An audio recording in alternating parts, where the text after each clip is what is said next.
बिस्मिल्लाहिर्रहमानिर्रहीम। अल्लाहुम्मा सल्ली अला मुहम्मदिन व अला आलि मोहम्मद। Dear students, practical based assessment ninth and tenth, इसका हम देखने जा रहे हैं। नेक्स्ट मेजर एक्सपेरिमेंट्स में से एक एक्सपेरिमेंट देखने जा रहे हैं जो कि सेक्शन ए में जिसके मुतालिक आप लोगों से क्वेश्चन पूछे जाएंगे। और एक्सपेरिमेंट क्या है? Determine the exact molarity of the sodium hydroxide solution volumetrically.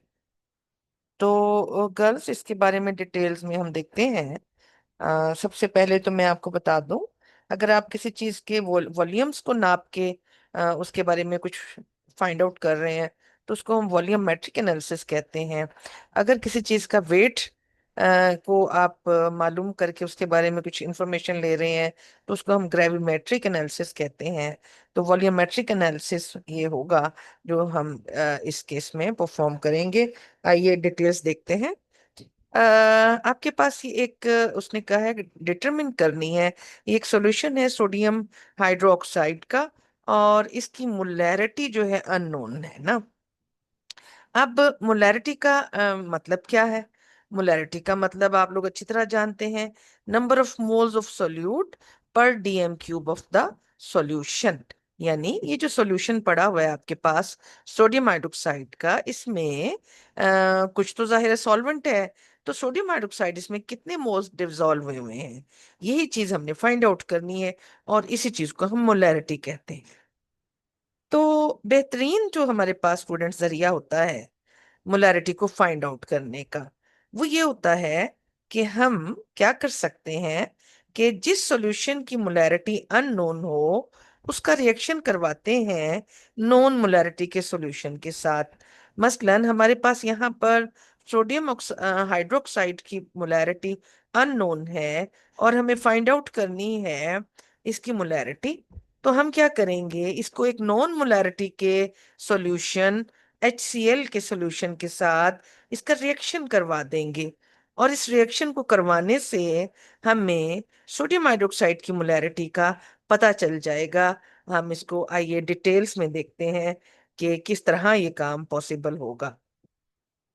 तो कल सबसे पहले तो हम ये देखते हैं कि हम थोड़ा सा इंस्ट्रूमेंट जो यूज होंगे, कोनिकल फ्लास्क है आपके पास, ये पिपेट है जिससे आप सॉल्यूशन सक करते हैं, ये स्टैंड है जिसमें आप ब्यूरिट लगाते हैं, इसको इसी तरह ये ब्यूरिट है जिसमें आप स्टैंडर्ड सॉल्यूशन डाल सकते हैं। तो इसी इन्हीं की हम जरा दूसरी भी स्लाइड में चीजें देखेंगे। ये देखिए कोनिकल फ्लास्क है, दिस इज ब्यूरेट, और ब्यूरेट के साथ इसको लगाया जाता है लिक्विड को सक करने के लिए। दिस इज जो है I am sorry, this is burette, और पिछली जो है वो पिपेट है। ये जो है आपकी, ये पिपेट है, ये शक्कर है। पिपेट से सक किया जाता है सॉल्यूशन को, और ब्यूरेट में स्टैंडर्ड सॉल्यूशन को डालकर टाइट्रेशन की जाती है। तो इस तरह ये स्टैंड है, इसमें हम ब्यूरिट को लगा लेंगे, और ये आपका सोल्यूशन जो है स्टैंडर्ड सोल्यूशन भी हो सकता है। इसी तरह की फ्लास्क में सैंपल सोल्यूशन भी हो सकता है। यानी ऐसा भी हो सकता है जिसकी मोलैरिटी मालूम हो, जिसकी मोलैरिटी मालूम हो उस सोल्यूशन को स्टैंडर्ड सोल्यूशन कहते हैं, और जिसकी मोलैरिटी ना मालूम हो उसको हम सैंपल सोल्यूशन कहते हैं। तो इसी तरह इसको हम बीकर कहते हैं। ये कुछ इंस्ट्रूमेंट हैं जो लैब में टाइट टाइट इस प्रैक्टिकल को की परफॉर्मेंस के दौरान आप इस्तेमाल करते हैं, इसलिए इनका आपको नाम वगैरह प्रॉपरली आना जरूरी है। तो आइए गैस देखते हैं, ये सोडियम हाइड्रोक्साइड का सॉल्यूशन है।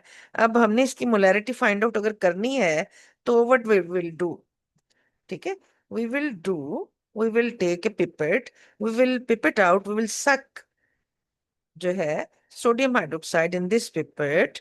ठीक है, हम पिपेट के जरिए सोडियम हाइड्रोक्साइड निकाल लेंगे और उसको कोनिकल फ्लास्क के अंदर डाल लेंगे। ठीक है, कोनिकल फ्लास्क के अंदर हमने इसको पिपेट आउट कर लिया है सोडियम हाइड्रोक्साइड को, जिसकी मोलैरिटी हमको फाइंड आउट करनी है। और अब हमने क्या किया कि ये जो सोडियम हाइड्रोक्साइड हमने डाला था इसके अंदर हमने फिनोफ्थलीन इंडिकेटर डाल दिया, जिसकी वजह से इसका कलर जो है वो पिंक कलर का हो गया। ठीक है, हमने 10 cm³ of sodium hydroxide conical flask में डाले, फिर फ्यू ड्रॉप्स ऑफ फिनोफ्थलीन डाले, जिससे इसका कलर क्या हो गया, पिंक हो गया, लाइट पिंक हो गया। तो उसके बाद हमने इस लाइट पिंक सॉल्यूशन को टाइट्रेट किया अगेंस्ट HCl सॉल्यूशन, जो कि हमने इस ब्यूरिट में डाला हुआ था। ठीक है, एंड फाइनली जब एंड रिजल्ट क्या था हमारा, कि पहले तो पहले हमारा जो है वो पिंक था, लेकिन जब HCl के साथ रिएक्शन इसका कंप्लीट हो गया तो हमारा कलरलेस हो गया सारा सॉल्यूशन कॉनिकल फ्लास्क के अंदर। तो इसी प्रोसेस को हम न्यूट्रलाइजेशन कहते हैं। जब एक एसिड बेस के साथ रिएक्शन करता है तो इसके नतीजे में सॉल्ट प्लस वाटर बनता है, और इस प्रोसेस को हम न्यूट्रलाइजेशन क्यों कहते हैं, क्योंकि जो आमतौर पर प्रोडक्ट बनती हैं वो न्यूट्रल होती हैं, मोस्टली न्यूट्रल होती हैं, और इस वजह से इसी प्रोसेस को हम न्यूट्रलाइजेशन भी कहते हैं। तो हम फिर गर्ल्स इस यहाँ से हम वॉल्यूम को नोट करेंगे कि HCl कितना कंज्यूम हुआ, किस चीज को खत्म करने में, टाइट्रेट करने में, जो 10 cm³ NaOH हमने कोनिकल फ्लास्क में लिया था। हम उस वॉल्यूम को नोट कर लेते हैं, और फिर हम इस प्रैक्टिकल को 3 टाइम्स हम क्या करते हैं, रिपीट करते हैं। और पहली रीडिंग को हम ट्रायल रीडिंग कहते हैं, क्योंकि उसमें हमें अंदाजा नहीं होता कि हमें कितना सोल्यूशन डालना है, तो हो सकता है हम बहुत ज्यादा एकदम डाल बैठे। तो पहला ट्रायल होता है, ट्रायल को कैलकुलेशंस में इस्तेमाल नहीं करते। ट्रायल में हमें अंदाजा हो जाता है कि कितना HCl इस्तेमाल हो रहा है, नेक्स्ट टाइम हम ड्रॉप बाय ड्रॉप उसको करके डाल के एग्जैक्ट रीडिंग ले लेते हैं। अच्छा स्टूडेंट्स, एक अहम बात ये होती है कि जब भी आप रीडिंग को पढ़ रहे हैं तो आपको अपनी आई को उस लेवल पे लाना होता है जिस लेवल को आप रीड आउट कर रहे हैं। देखिए, अगर आप ऊपर से पढ़ेंगे तो आपको रीडिंग जो है एक्चुअल रीडिंग से कम नजर आएगी। अगर आप नीचे से पढ़ेंगे उस को, तो आपको वो एक्चुअल रीडिंग से ज्यादा महसूस हो रही होगी। तो इसलिए एक्यूरेट रीडिंग नोट करने के लिए तरीका ये है कि अपनी आई को लेवल ऑफ द लिक्विड पे लाएं, और अगर आपका वो कलरलेस लिक्विड है तो कलरलेस लिक्विड के लिए हमेशा लोअर मेनिस्कस पढ़ा जाता है। आप देख रहे हैं कि ये लिक्विड जो है उसने ब्लू सिर्फ इसलिए दिखाया है कि ताकि आपको पता चल जाए लिक्विड है, otherwise it is indicating water. तो वाटर एक कलरलेस क्योंकि लिक्विड होता है, तो उसको हम उसका लोअर मेनिस्कस पढ़ते हैं। अगर हमारा HCl का सॉल्यूशन वाटर में बना हुआ है तो इट विल बी कलरलेस। तो गर्ल्स, इस तरह हम अपनी रीडिंग्स को रिकॉर्ड कर लेते हैं। पहली ट्रायल रीडिंग थी जिससे हमें पता चला कि 11 cm³ के पास रीडिंग आनी है। तो जब फर्स्ट रीडिंग लेने लगे तो हम जरा होशियार होके हमने ली, ड्रॉप बाय ड्रॉप डाला, तो हमारी रीडिंग 10 cm³ आ गई। दूसरी और तीसरी भी 10 cm³ आई, लेकिन जो है सॉरी, दूसरी भी 10 cm³ आई, लेकिन थर्ड जो है वो 10.5 आ गई। तो हम जो है कंकॉर्डेंट रीडिंग्स जो वो होती हैं, जो 0.1 के डिफरेंस से रीडिंग आपस में रीडिंग, उनको कॉन्कॉर्डेंट रीडिंग कहा जाता है। और उन 3 कॉन्कॉर्डेंट रीडिंग का हम मीन ले लेते हैं, और उस मीन को फिर हम अपनी कैलकुलेशंस में इस्तेमाल करते हैं। आइए इसकी कैलकुलेशंस को समझने की कोशिश करते हैं। तो गर्ल्स, हमने क्या करना था, सोडियम हाइड्रोक्साइड की मोलैरिटी फाइंड आउट करनी थी।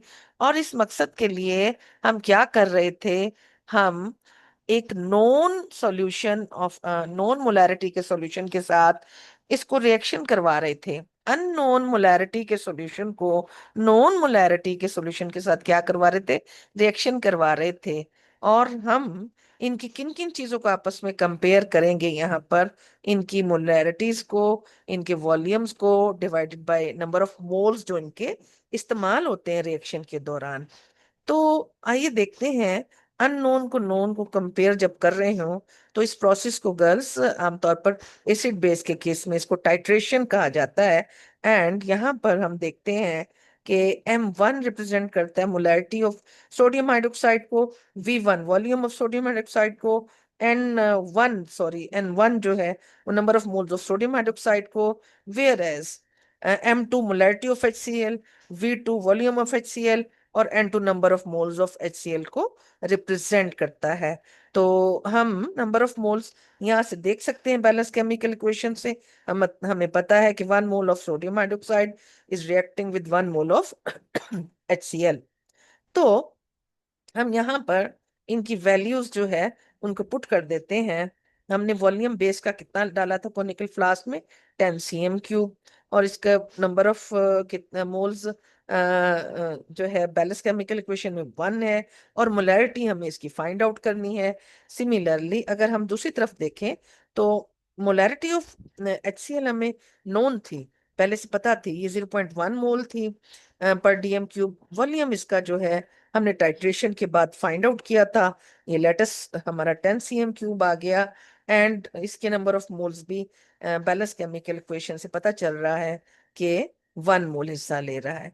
तो हम क्या करेंगे, नोन को अननोन से जब कंपेयर कर रहे होंगे तो यहाँ से हम M1 की value after rearranging the equation हासिल कर सकते हैं। और यहाँ पर हम वैल्यूज पुट करेंगे, डाटा जो हमने कलेक्ट किया ऑब्जर्वेशन, यानी मोलैरिटी HCl की 0.1 डाली, और उसका वॉल्यूम जो ब्यूरिट से हमने पढ़ा 3 टाइम्स 10 cm3 उनका मीन आया था, इसका नंबर ऑफ मोल 1 है। और इस तरह number of mole of sodium hydroxide भी 1 था, और वॉल्यूम जो हमने कोनिकल फ्लास्क में लिया वो 10 था। तो मोलैरिटी इस तरह हमने कैलकुलेट कर ली, 0.1 मोल पर DM3। तो स्टूडेंट्स ये आप लोगों ने क्योंकि परफॉर्म किया था खुद से, तो हम थोड़ा सा इसको देख लेते हैं। लैब में हमने इसको जब परफॉर्म किया था तो ये हमें किस किस्म के वो मिले थे, ये देखिए। अच्छा स्टूडेंट्स, ये हमारे पास बेस है कॉनिकल फ्लास्क में, ठीक है। अब हम इसके अंदर 2 ड्रॉप्स ऑफ इंडिकेटर स्नॉफ्टिन डाल रहे हैं, और स्नॉफ्टिन डालने के बाद इसका कलर क्या हो गया, पिंक हो गया है। ठीक है, अब हम इसको टाइट्रेट करेंगे against standard solution of HCl। ठीक है, और ये ऑपरेटर्स आपका प्यूरिट जो कि फिट है इन प्यूरिट इन स्टैंड, सही हो गया। तो ये आप यूरोपियन यूनियन की मैं कर दूँ ताकि जब आप पेपर की नजदीक इसको देखें तो आपको याद आ जाए। ठीक है, आपको पता है मैं आपको ये डाटा पिछले साल से प्रोवाइड कर दी। अच्छा जी, अब आप देखिए कि आपने अब मैंने पहले नजदीक ज्यादा शीर्षक डाला था, अब मैं जरा नजदीक जाके तो इसको हल्का करूँ। अब मैं इसको ड्रॉप बाय ड्रॉप ऐड करूँ, क्योंकि आपको पता है जैसे कि व्हाट इज हैपनिंग हियर, ये इक्वेशन आप देख रहे हैं, NaHCl और NaOH मिलकर क्या बना रहे हैं, NaCl एंड वाटर।